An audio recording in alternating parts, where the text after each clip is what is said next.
말씀 열왕기하 15장 23절로 38절까지의 말씀입니다.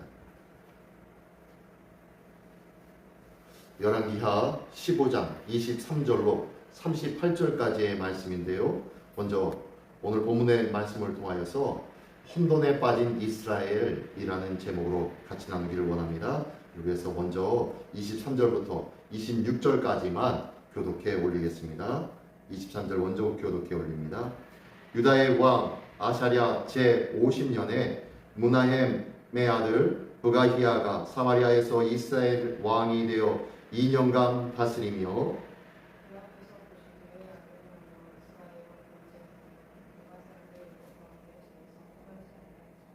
그 장관 르말랴의 아들 베가가 반역하여 사마리아 왕궁 호위소에서 왕과 아르곱과 아리엘을 죽이되 길앗 사람 50명과 더불어 죽이고 대신하여 왕이 되었더라.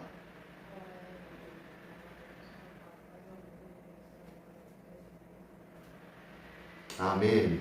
아멘. 자, 오늘 첫 번째 말씀 속에서는 부가히야라는 왕이 등장합니다.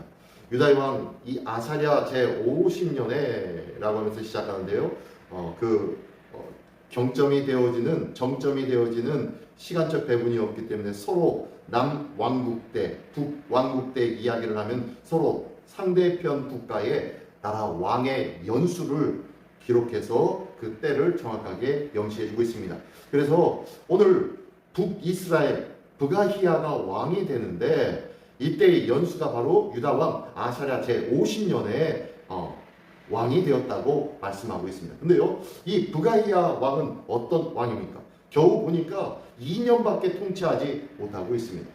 오늘 본문의 앞에 보면은요, 15장 1절부터 22절까지의 내용, 그리고 오늘 본문 내용까지 쭉 보면은 스가랴 왕, 살룸 왕, 므나헴 왕, 그 다음에 부가히야 왕, 오늘 본문에 나오죠. 그리고 또한 본문에 나오는 베가 왕, 호세아 왕, 이렇게 쭉 이어지는데요. 끊임없는 사륙으로 말미암아 계속 끊임없이 정권이 바뀌는, 왕권이 바뀌는 내용이 나오고 있습니다. 이건 뭘 말하고 있냐면 이어지는 연쇄적인 이 내란과 반역 사건을 통하여서 이스라엘에 뭐가 있다? 네, 혼란이 있다. 혼돈에 빠졌다라는 것을 말씀해주고 있다는 거예요. 하나님을 가까이 하지 아니하고 하나님의 말씀을 외면하고 하나님의 경고의 메시지들이 선지자들을 통하여서 수없이 있었음에도 불구하고 끊임없이 반역의 사건들이 일어났다는 거예요. 이 반역의 사건들이 왜 일어났을까요? 예, 지금 현 정권에 대한 반역이죠. 불만이 있었겠죠. 이 정권을 뒤집어 엎어버리면은 새로운 사회와 새로운 나날들이 시작될 것이다 라고 착각해서였겠죠. 그러므로 인해서 내가 정권을 맡으면 더 잘할 수 있을 텐데 왜 이랬을까? 왜 저랬을까? 라고 하면서 새로운 개혁의 바람을 불어일으키며 정권을 뒤엎기도 하는 일들이 끊임없이 나타나고 있었다는 거예요. 그러나 어땠습니까? 네, 끊임없이 피해, 사륙의 장소가 왕권 때문이었다는 거예요. 진정한 개혁은 체제의 전복이 아니라는 것을 꼭 기억하시기 바랍니다. 어떤 규칙과 어떤 규율과 어떤 사람의 변화가 아니라는 것이에요. 무엇이 문제냐? 모든 심령의 마음의 문제라는 거예요. 믿음의 문제라는 거예요. 하나님을 바라보는 신앙의 문제라는 거예요. 하나님을 향한 마음을 갈아엎어야 합니다. 그리하지 않으면 아무리 큰 혁명이라도 아무리 큰 행사라도 아무리 큰 이벤트라도 그 믿음의 자리로 찾아갈 수가 없다는 거예요. 다시 원래의 제자리를 찾아갈 수 없다는 거예요. 기억하십시오. 우리 마음속에 하나님을 향한 믿음의 전복이 있기를 예수님의 이름으로 축원합니다. 하나님을 바라보는 믿음만이 나의 삶을 바꾼다는 것을 믿으시기 바랍니다. 외형은 상관이 없다는 말이 아닙니다. 마음을 찢고 죄를 끊어낼 때 진정한 개혁이 이루어진다고 말씀하고 있는 거예요. 오늘도 하나님을 향한 믿음의 온전한 개혁이 우리 안에 일어나기를 예수님의 이름으로 축원합니다. 주님을 향하여서 믿음의 마음이 전복되어지는 놀라운 은혜가 있기를 원합니다. 계속해서 27절부터 31절까지의 말씀 교독해 올릴까요? 27절입니다. 먼저 교독하겠습니다. 유다의 왕 아사랴 제52년에 르말리아의 아들 베가가 이스라엘 왕이 되어 사마리아에서 20년간 다스리며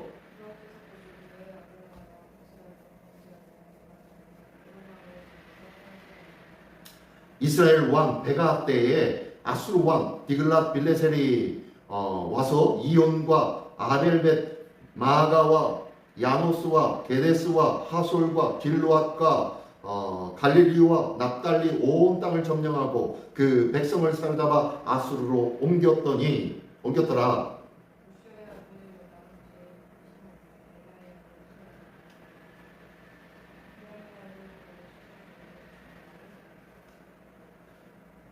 베가의 남은 사적과 그가 행한 모든 일은 이스라엘 왕 역대지략에 기록되니라. 아멘. 예. 자, 이 본문에서는요, 두 번째 누구를 이야기하고 있냐면 베가라는 이스라엘 왕을 말씀해주고 있습니다. 이 베가 왕은 20년간 통치를 합니다. 하나님 앞에 악행을 했다고, 악하게 범죄하였다고 평가되어지는 왕입니다.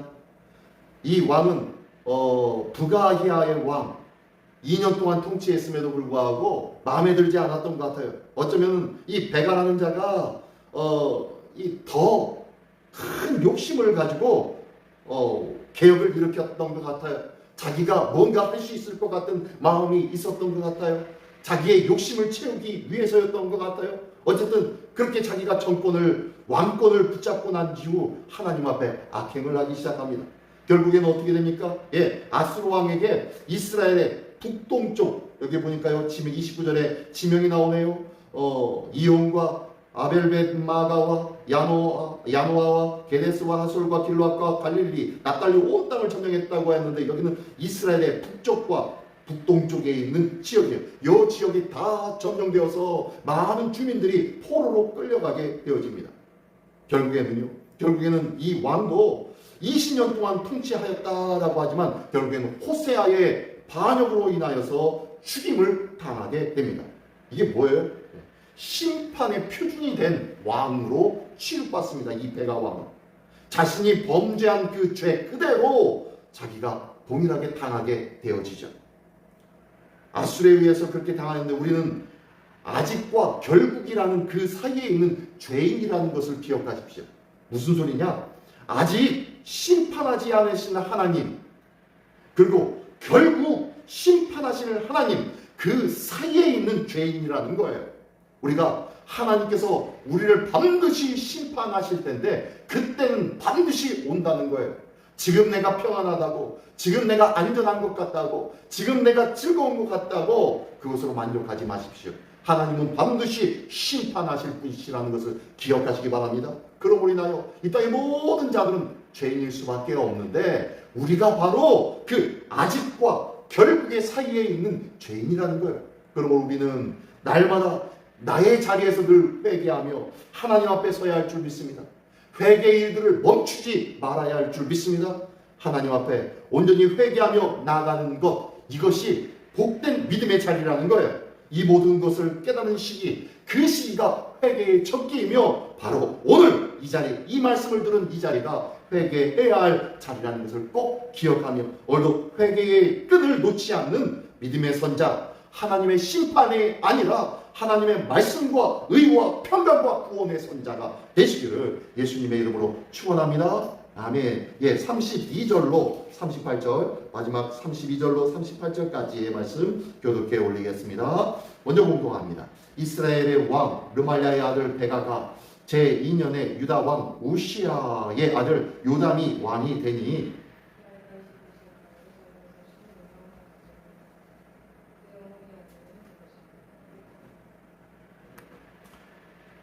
요담이 그의 아버지 우시야의 모든 행위대로 여호와께서 보시기에 정직히 행하였으나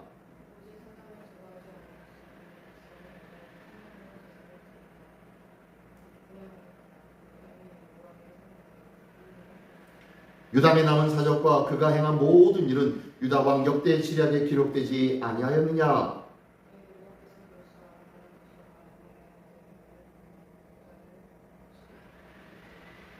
요담이 그의 조상들과 함께 잠에 그의 조상 다윗성의 조상들과 함께 장사되고 그 아들 아하스가 대신하여 왕이 되니라. 아멘. 예, 오늘 본문의 말씀 세 번째 나오는 왕은 유다의 왕입니다. 앞에 왕은 북이스라엘의 부가이아 왕, 베가 왕 두 왕을 이야기했다면요, 이번에는 남유다의 유다 왕 이야기를 합니다. 이 유다 왕 이름이 바로 요담인데요, 25세 왕위에 올라서 16년간 통치를 합니다. 보니까요, 오늘 말씀에 보니까 이 34절에 보니까 요담이 그의 아버지 우시아의 모든 행위대로 여호와께서 보시기에 정직히 행하였다라고 말씀하고 있어요. 하나님 앞에 정직히 행하는 믿음의 우리 모두가 되기를 예수님의 이름으로 축원합니다. 그런데 문제가 생겼네요. 35절에 보니까 오직 산당을 제거하지 아니하였으므로 백성이 여전히 그 산당에서 제사를 드리며 분향하였더라 라고 말씀하고 있네요. 뭐 하고 있습니까? 예, 하나님 앞에 집중해야 되는데 하나님 앞에 집중하지 못하는 일들이 나타나고 있어요. 사실 이 문제는 언제부터 그랬습니까? 예, 솔로몬 성전이 세워질 때부터 그랬어요. 솔로몬 성전이 세워지면 성전 중심의 그러한 사역과 정치와 다스림이 시작되어질 줄 알았어요. 그래서 모든 산당이 폐쇄되어질 줄 알았어요. 출애굽한 이스라엘 백성이 가나안 땅을 점령하면서 모든 산당을 회파시키고 깨뜨려야 되는데 그들을 남겨두었다는 것, 그 산당을 남겨두었다는 것, 그때부터가 문제가 되었지요. 그때부터 문제가 되어서 많은 이들이 여호와의 성전 예루살렘 성막이 있는 곳에 가기 전에 자기가 머무는 산당에서 하나님 앞에 제사를 드리는 그것이 만족하게 되어졌다는 거예요. 기억하십시오. 우리는 교회 중심의 믿음의 생활을 해야 할 줄 믿습니다. 코로나 이후에 각 가정마다 그 가정에 머물면서 그곳에서 예배를 드리며 그곳에서 하나님의 말씀을 들으며 그곳에서 만족하려고 하고 있었진 않습니까? 지금 어떻게 보면요, 산당과 똑같아요. 출애굽한 이스라엘 백성이 사원과 형편에 의해서 어쩔 수 없이 그 산당을 통하여서 하나님 앞에 경배하고 있었지만 실질적으로는 그 산당과 더불어 그곳에서 이방 신들 제사를 드리는 것과 함께 그들이 제사하고 있었더라는 거예요. 하나님의 성전 솔로몬 성전이 세워지면 될 줄 알았어요. 그러나 솔로몬 성전이 세워졌음에도 불구하고 그 산당이 회파되어지지 아니하였다는 것을 기억하십시오. 오늘 코로나가 끝나서 이제 각 가정에서 드려졌던 믿음의 예배, 은혜의 예배, 그리고 온라인으로 함께하는 예배, 그 예배로 만족하고 있었습니까? 기억하십시오. 이제는 솔로몬 성전이 세워졌다면, 이제 모든 코로나가 끝났다면 주님의 몸된 교회에 나와서 그 교회에서 예배드려야 할 때라는 거예요. 이불을 박차고 일어나고 대문간을 박차고 나와서 주님의 성소로 나와 무릎 꿇고 기도해야 할 때가 되었다는 거예요. 우리의 산당은 무엇입니까? 나의 산당은 무엇입니까? 오랫동안 지속적으로 그리고 끊임없이 묵은 죄, 오래된 패습, 죄된 습관들, 이 모든 것들 버리는 것이 산당을 깨뜨리는 것인 줄 믿습니다. 이 산당을 깨뜨리는 하나님의 은혜가 오늘도 있기를 원합니다. 솔로몬 성전이 지어진 후에도 이랬던 것처럼 언제까지 이 산당을 붙잡고 있을 것입니까? 오늘도 나에게 지속되어지고 있는, 고쳐야 되는데, 버려야 되는데, 하나님 앞에 온전히 서야 되는데 라며 껄껄껄 하고 있는 모든 것들을 다 내어버리고 하나님 앞에 온전함과 죄의 모든 폐단을 다 없애버리는 은혜가 오늘 아침에도 있어지기를 예수님의 이름으로 축원합니다. 기도하겠습니다.